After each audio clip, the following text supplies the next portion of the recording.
Tudo bem? Seja muito bem-vindo ao canal Atos de Esperança. Nesse canal nós estaremos abordando temas de extrema relevância para a nossa vida do dia a dia. Queremos aprender com os personagens que por essa terra passaram e que nos ensinaram grandes lições para um mundo que nós estamos vivendo, sobretudo com tanta dificuldade. Queremos amadurecer e compreender o nosso eu, encontrar aquilo que muitas vezes buscamos há muitos anos, uma esperança que nos traga fé, alegria e paz ao nosso coração. Seja muito bem-vindo, fique comigo.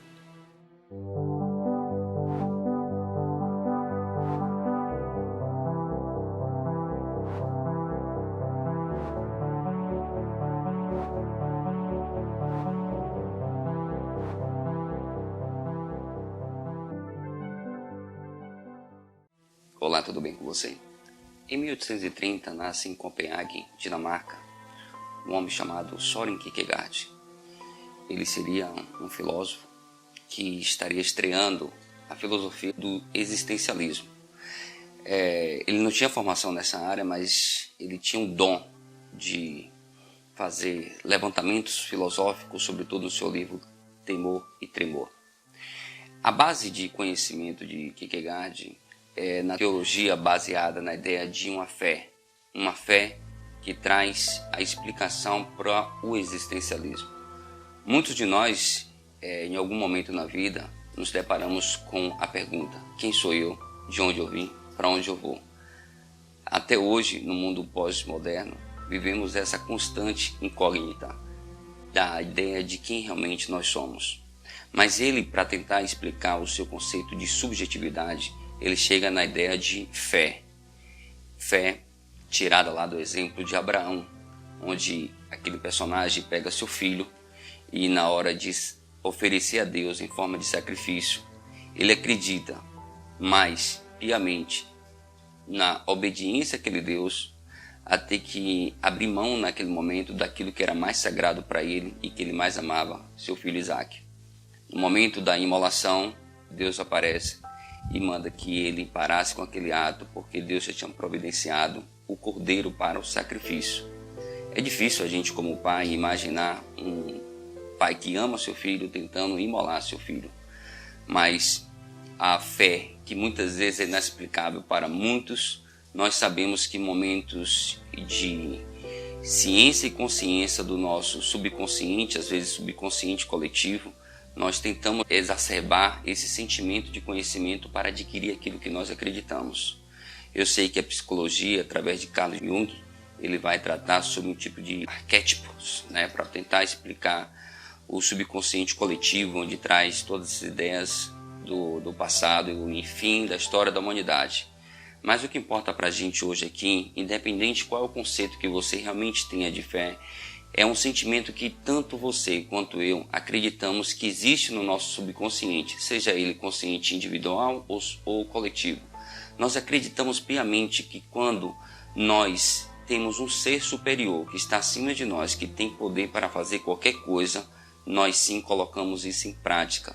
E sabemos que, independente aqui de religião, de credo, independente daquilo que você imagina como verdade, quando você tem algo, fé, que você vai conseguir algo, que você tanto busca que vai acontecer, isso realmente acontece. Napoleão Hill, em 1929, sobre a Grande Depressão que os Estados Unidos sofriam, ele pôde, naquele momento de tanto desespero, homens que eram milionários de um dia para o outro ficaram extremamente pobres, ele colocou a sua fé em prática e disse: é possível. E todos podem ver essa história dele no livro Quem Pensa Enriquece. Não confunda, por favor, Napoleão Hill com Napoleão Bonaparte.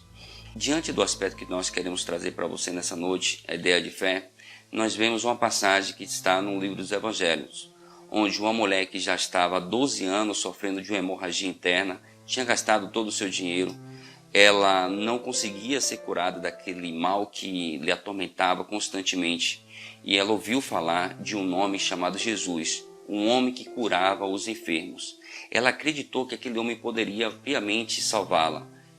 ela soube que Jesus estaria passando pelaquela cidade e ela disse: eu preciso encontrar. E eu fico imaginando a cena dela, quando Jesus vai chegando perto e quando ela olhou e viu a multidão em cima de Jesus, ela pensou: difícil eu conseguir, vai ser muito difícil eu penetrar naquele local e conseguir falar com Jesus e explicar o que está acontecendo. Mas chama atenção na atitude dela que ela não pensou muito, ela não questionou como é que eu vou conversar com ele. Ela acreditou, pela fé que ela tinha, que tão somente se ela tocasse a orla do manto dele, a orla era uma parte de um pano que pegava na cintura e às vezes ficava ao chão, ela disse: tão somente tocar na orla do manto dele, eu serei curada. E assim ela foi. Ela se desprendeu daquilo que aprendia naquele momento, dos preconceitos, de muitas coisas que a sociedade tentava impor a ela, no sentido de dizer: olha, não tem mais cura, não tem mais jeito. Talvez isso tenha acontecido com você, ou esteja acontecendo na sua vida. Muitas vezes um médico tenha desenganado, ou alguém tenha dito que você não vai conseguir nada na vida, que a sua vida é essa mesmo, ou você acha que não vai ter mais condições de conquistar nada. Acredite, coloque essa fé em prática, a mesma fé de Abraão, a mesma fé que essa mulher que tinha um fluxo de sangue. E a história nos relata que naquele momento, quando ela tocou na orla do manto, Jesus parou e disse: calma, para todo mundo, alguém me tocou. É interessante que os discípulos olharam para Jesus: Jesus está de brincadeira, a multidão está lhe oprimindo, todo mundo está lhe empurrando. O Senhor pergunta: quem te tocou? Ele disse: alguém me tocou, porque de mim saiu virtude. E quando ele falou aquilo, a multidão abre espaço e a mulher consegue se apresentar. E ele olha para ela e disse: vá, porque a tua fé te salvou. Conclusão da história. Naquele momento, aquela mulher que já tinha 12 anos com problemas que ninguém conseguia resolver, a fé dela conseguiu salvá-la. E Deus dá um exemplo, o próprio Jesus Cristo. Precisamos ter fé. Você precisa acreditar. Você precisa acreditar aquilo que está no seu subconsciente, algo que não é objetivo. Muitas vezes eu entendo que o Oriente ele entende que a fé é algo palpável, mas também nós aqui do Ocidente entendemos que é algo que nós não vemos, mas acreditamos. Acredite, a fé move montanhas. Se você tem fé, a cura chegará tua casa e na sua família. Que Deus te abençoe. Um beijo no coração.